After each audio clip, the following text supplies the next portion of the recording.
علیکم دوستو، آج میں آپ سب کو ایک گھمنڈی شہزادی کی کہانی سنانے جا رہا ہوں۔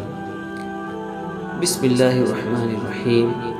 بہت سال پہلے کی بات ہے، ایک بادشاہ تھا جس کی ایک بہت خوبصورت بیٹی تھی۔ وہ لڑکی اپنی خوبصورتی اور دولت کی وجہ سے بہت گھمنڈی ہو گئی تھی۔ کہیں سے بھی اس کی شادی کے لیے رشتہ آتا تو وہ اسے ٹھکرا دیتی تھی اور اس کا خوب مذاق بناتی تھی۔ ایک دن بادشاہ نے ایک بہت بڑی دعوت رکھی اور اس میں شہزادی سے شادی کرنے والے تمام شہزادوں کو بلایا۔ سب لوگ اپنے اپنے مرتبے کے حساب سے کرسیوں پر بیٹھ گئے۔ پھر شہزادی اس دعوت میں کئی چیزوں کے ساتھ بہت گھمنڈی انداز میں آئی اور وہ جس بھی شہزادے کے پاس سے گزرتی تو وہ اسے بہت نیچی نظر سے دیکھتی۔ پھر وہ ایک شہزادے کے پاس پہنچی جو بہت زیادہ موٹا تھا۔ شہزادی نے اس کا مذاق اڑاتے ہوئے اپنی کنیز سے کہا، دیکھو یہ تو آٹے کا بورا ہے۔ جب دوسرے شہزادے کے پاس پہنچی تو کہا، یہ تو کوئی کھمبا ہے، اور جب تیسرے شہزادے کے پاس گئی تو کہا، یہ تو سفید چوہا ہے۔ اسی طرح شہزادی ہر شہزادے کی بے عزتی کرتی رہی، لیکن ایک شہزادے کو دیکھ کر اسے بہت ہنسی آئی کیونکہ اس نے داڑھی رکھی ہوئی تھی۔ شہزادی نے اس کا مذاق اڑاتے ہوئے کہا کہ ذرا دیکھو تو اس نے کیسے اپنے چہرے پر گھاس پھوس اگا رکھا ہے۔ بادشاہ نے جب یہ دیکھا کہ کیسے میری بیٹی مہمانوں کا مذاق اڑا رہی ہے تو بادشاہ کو بہت غصہ آیا اور اس نے یہ بھرے دربار میں اعلان کر دیا کہ شہزادے پسند کرے یا نہ کرے، لیکن میں اس کی شادی کسی غریب یا فقیر سے کرواؤں گا۔ اس اعلان کے بعد تمام لوگ وہاں سے چلے گئے۔ پھر کچھ دیر بعد وہاں ایک بھکاری آیا جو گلی محلے میں گانے گایا کرتا تھا۔ پھر وہ شاہی محل کے کھڑکی کے پاس بیٹھ کر گانا گانے لگا۔ جب بادشاہ نے اس کی آواز سنی تو اس نے اپنے نوکر سے کہا کہ اس کو یہاں بلا کر لاؤ، تو نوکر پھٹے پرانے کپڑے والے اس بھکاری کو اندر بلا کر لے آیا۔ پھر اس بھکاری نے شہزادی کے سامنے بہت اچھا ایک گانا گایا اور پھر بادشاہ سے انعام مانگا۔ تو بادشاہ نے کہا، تم نے بہت اچھا گانا گایا ہے، میں تمہیں بہت اچھا انعام دوں گا، میں اپنی بیٹی کی شادی تم سے کرواؤں گا۔ شہزادی نے جب یہ سنا تو وہ حیران ہو گئی۔ اس نے بہت زیادہ ڈرامہ کیا لیکن بادشاہ نے اس کی ایک نہ سنی۔ بادشاہ نے اسے ڈانٹتے ہوئے کہا کہ میں نے مہمانوں کے سامنے یہ وعدہ کیا تھا کہ میں تمہاری شادی کسی بھکاری سے کروں گا، اب میں وہ قسم پوری کر رہا ہوں۔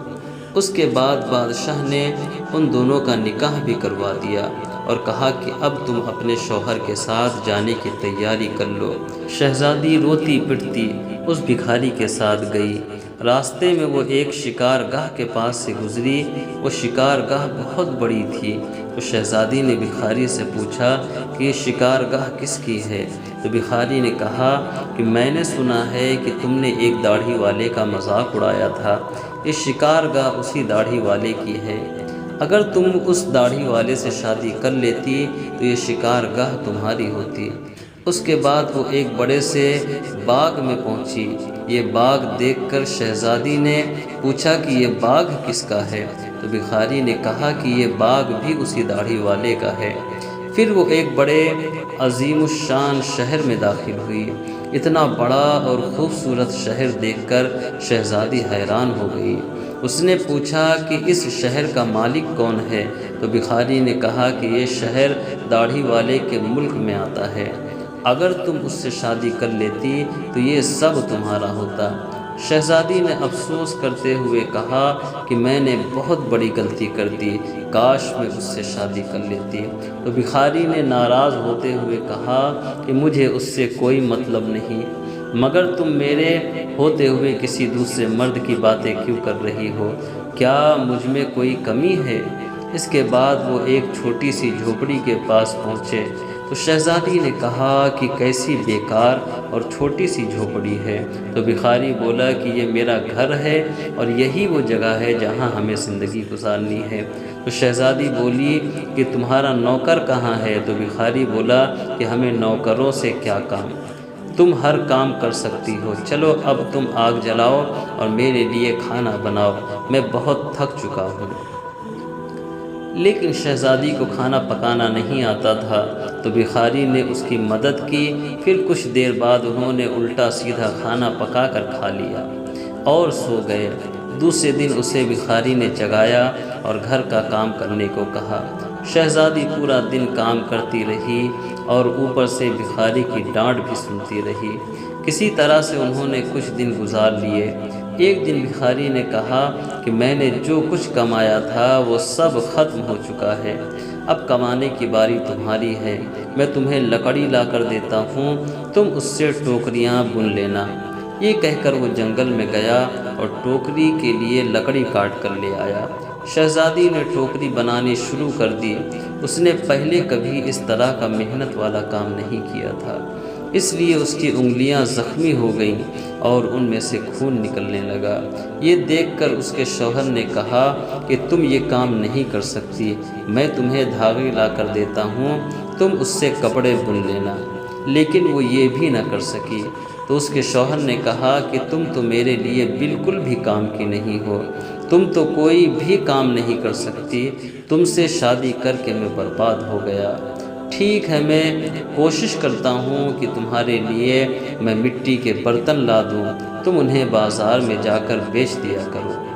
اس بات پہ گھمنڈی شہزادی نے کہا کہ جب میں بازار جاؤں گی تو میرے ملک کے لوگ مجھے اس حال میں دیکھ کے مجھ پر بہت ہنسیں گے۔ تو شوہر نے کہا کہ یہ میرا مسئلہ نہیں ہے، اگر تم بھوک سے نہیں مرنا چاہتی تو تمہیں یہ کام کرنا ہی پڑے گا۔ مٹی کے برتن بیچنے کا کام بہت اچھا چل رہا تھا۔ لوگ جب ایک خوبصورت لڑکی کو بازار میں برتن بیچتے ہوئے دیکھتے تو اس پر ترس کھا کر اس سے کچھ نہ کچھ خرید لیتے۔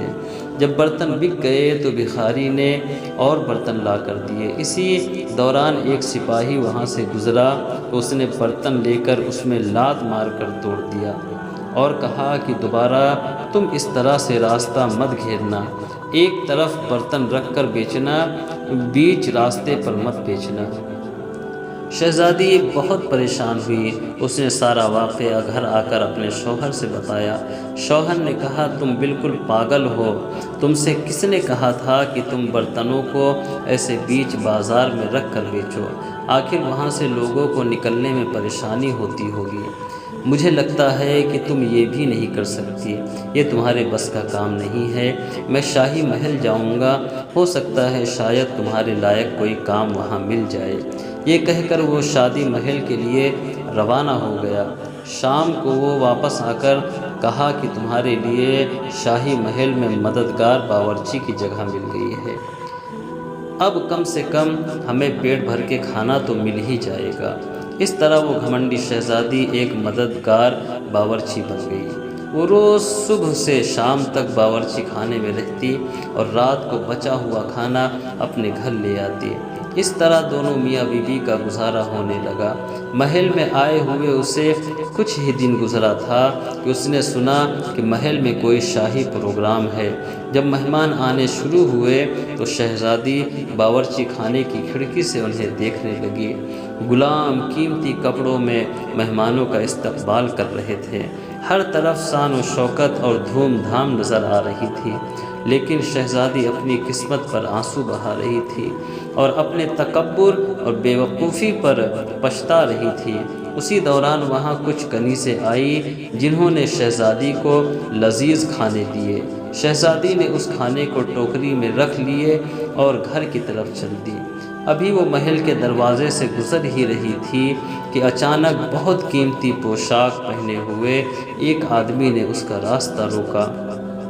شہزادی نے جب اس کی طرف دیکھا تو یہ وہی داڑھی والا بادشاہ تھا جس کا اس نے مذاق اڑایا تھا۔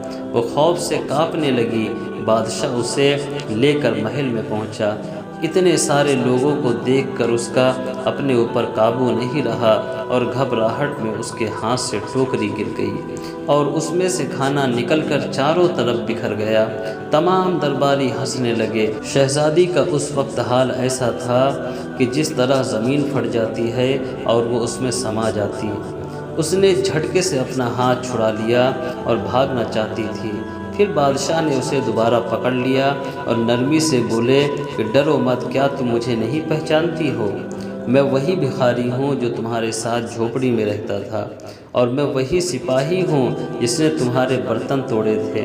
یہ سب کچھ میں نے تمہارے لیے اس لیے کیا کیونکہ میں تمہیں پسند کرتا تھا اور تم سے شادی کرنا چاہتا تھا۔ اب تمہارے گھمنڈ کا علاج ہو چکا ہے۔